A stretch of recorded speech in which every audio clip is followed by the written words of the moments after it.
질의응답 주시면 이제 진행하겠습니다. 손 들고 말씀해 주시면 되겠습니다. 예.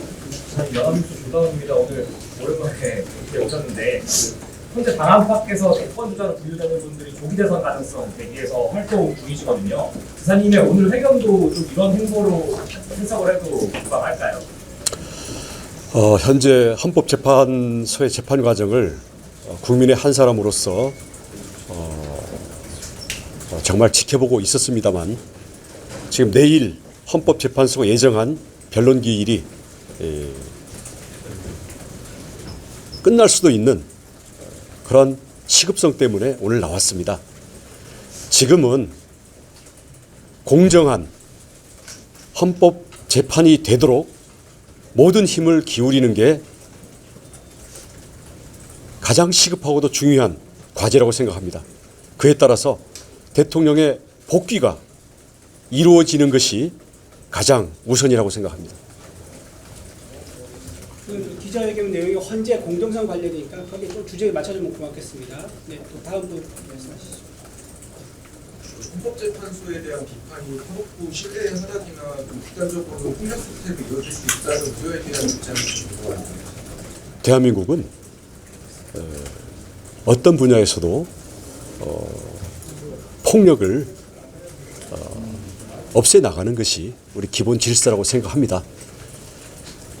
지금 그에 대한 것 이전에 주권자인 국민들의 합리적인 의심에 대해서는 헌법재판소가 이 부분을 무겁게 생각하고 그걸 충분히 풀어야 할 의무가 있습니다. 왜냐하면 헌법재판이라는 제도 자체가 헌법에 대한 마지막 신뢰를 지키기 위한 것이고 국민을 한 사람이라도 더 설득하고 통합시키기 위해서 있는 것이고 국가 권력기관 간의 분쟁 그리고 재판받는 사람의 기본권 이 부분을 분쟁을 해결하기 위해서 있는 것입니다. 헌재가 이런 것들을 무시하고 자신들의 형식적인 권한을 내세워서 그냥 결정을 하고 무엇에 쫓기는지 모르지만 자기들이 정해놓은 일방적인 시안에 맞춰서 형식적인 결론을 내려놓고 국민들 보고 따라라? 그것은 국민 통합이 아니라 국민 분열을 부추기는 것이고 폭력을 없애나가고 승복을 시키는 것이 아니라 국민들의 정말 절망적인 반응을 오히려 부추기는 것이라고 생각합니다. 그래서 그런 부분들에 대해서 그 지금 이루어지고 있는 헌재에 대한 불신, 사법부에 대한 불신이 어디서부터 왔는지에 대해서 정말 겸허하게 그리고 자신들이 가장 권력기관이 아니라는 입장에서 돌아보고 필요한 조치들을 취해야 된다고 생각합니다. 네, 헌재는 윤 대통령이 임명한 보수 성향 재판관들도 있는데 저에게 주장하시는 불공성을 주장하는 건 이분들도 포함인 걸까요? 제가 불공정을 얘기한 것은요. 우선 헌법재판관들의 지금 추가로 임명된 2사람 그리고 또 한 명 임명하려고 있는 이 후보자에 대해서 헌법재판소가 대통령 권한대행의 탄핵 정족수에 대한 문제도 해결하지 않고 자신들의 존립 근거에 대해서 그게 옳든 그르든 제기되는 문제에 대해서 최종적인 결정을 내리고 이 부분에 대한 의문을 해소해야 됩니다. 거기에서 바로 공정성의 문제가 제기되고 있는 거고요. 그다음 어떤 형사재판이든 헌법재판이든 진실을 밝히기 위해서 특히 이 재판에 의해서 불이익을 받고 지위를 다 잃을 수 있는 위험에 처한 당사자들의 반론 기회, 진실을 밝힐 기회를 충분히 주어야 됩니다. 그게 대한민국의 재판이고 그게 대한민국의 헌법재판입니다. 이런 지적들에 대해서 특별히 어려운 것도 아닌데 왜 이것을 굳이 외면하는가라는 전체적인 문제제기입니다. 혹시 대통령 면회 가시거나 하실 계획 있으신가요? 현재 없습니다. 대통령 복귀 초반에 말씀해 주셨는데 그 헌재가 공정한 심판을 한다면 이번 탄핵 심판 기각 판단해야 마땅하다 이렇게 보시는 건가요? 이번에 계엄의 동기나 그 과정에서 이 절대 다수의 의석을 갖고 있는 다수당의 의회 독재에 대한 절망적이고도 매우 절박했던 위기의식에 대해서 우리가 충분히 그것을 지금 볼 수가 있었습니다. 그렇기 때문에 과연 이러한 상황에서 대통령만 일방적으로 파면되고 끝날 문제인가에 대해서는 저는 그렇지 않다고 생각합니다. 그렇기 때문에 충분한 공정한 헌법재판이 이루어진다면 대통령이 복귀해서 이 대한민국의 이 헌법적인 사태를 다시 해결하고 수습해 나갈 수 있는 그런 기회를 가질 수 있다고 저는 생각합니다. 저기 소속 매체하고 이름도 같이 좀. 네, 오마이뉴스고요. 그 당에서 사실 헌법재판소를 향해서 여러 비판들을 많이 하고 계시잖아요. 이게 사실상 헌법재판소에서 윤 대통령 탄핵소추안을 인용하더라도 불복하기 위한 입장으로 많이 사실 이런 지적도 야권에서 나오는 상황인데 이에 대해서 어떻게 판단하십니까?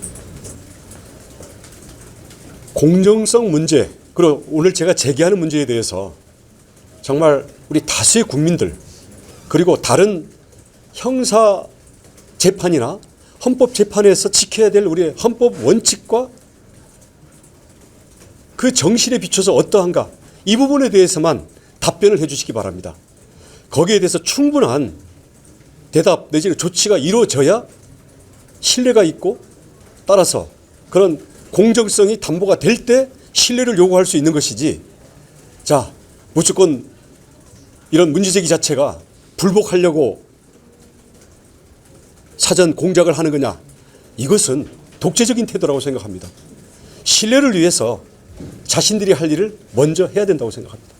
한국일보 유난스입니다. 오늘 10시에 오세훈 시장께서 토론회를 하는데 장관님께서도 그렇고 두 분 다 여권 잠룡으로 분류가 돼서요. 혹시 오늘 이 시간에 기자회견을 개최를 하는 것이 좀 오세훈 시장을 약간 견제하기 위한 게 아니냐는 시각도 있는데 이 부분에 대해서는 어떻게 생각하시고 있는지.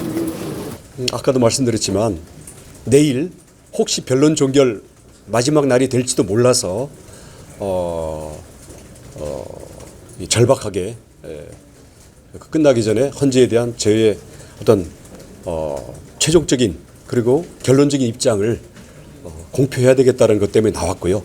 아까도 말씀드렸지만 공정한 헌법 재판을 이루어지도록 모든 힘을 기울이는 게 현재 우리가 집중해야 될 일이라고 생각합니다. 자, 마지막 한 분만 더 하실까요? 네. 안녕하세요. 저 MBC 고재민인데요. 방금 말씀하신 거 들어보면 개헌을 옹호하고 헌법재판소의 문제를 제기하는 게 동대문역에 있었던 일부 집회와 비슷한 주장이신 것 같은데 같은 생각이 듭니다. 다른 주장과의 비교에 대해서는 제가 얘기할 필요가 없고요. 제가 오늘 기자회견문으로 이건 전 국민에게 저희 입장으로 공식적으로 얘기한 거기 때문에 그 자체로만 판단해 주시기 바랍니다. 네, 여기서 마치겠습니다. 오늘 아까 어쨌든 오세훈 시장 국회 찾아서 개헌 토론회 하시고 김문수 전 장관도 최근에 MB 만나고 하셨는데 탄핵 심판 빨라지면서 어쨌든 어느 정도 인용을 전제하는 듯한 잠룡된 행보가 있다는 지적도 있는데 어떻게 보시고 있는지.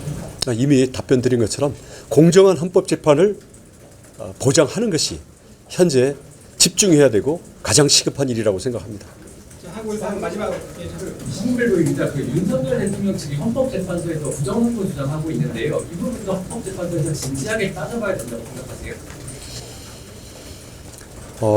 지금 계엄의 어떤 동기가 되었다고 하는 줄탄핵 그리고 여러 가지 입법과 국회의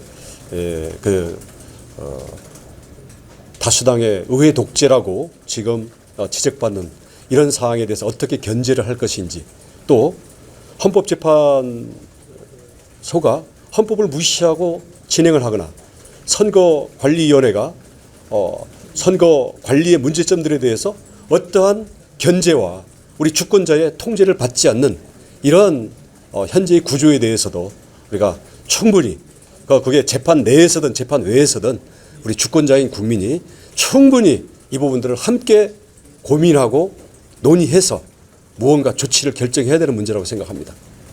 네. 이사님의 대통령님의 비상계엄 선포가 시급했다고 보시나요? 나는 이미 대답했다고 생각합니다. 예. 여기까지 하겠습니다. 고맙습니다.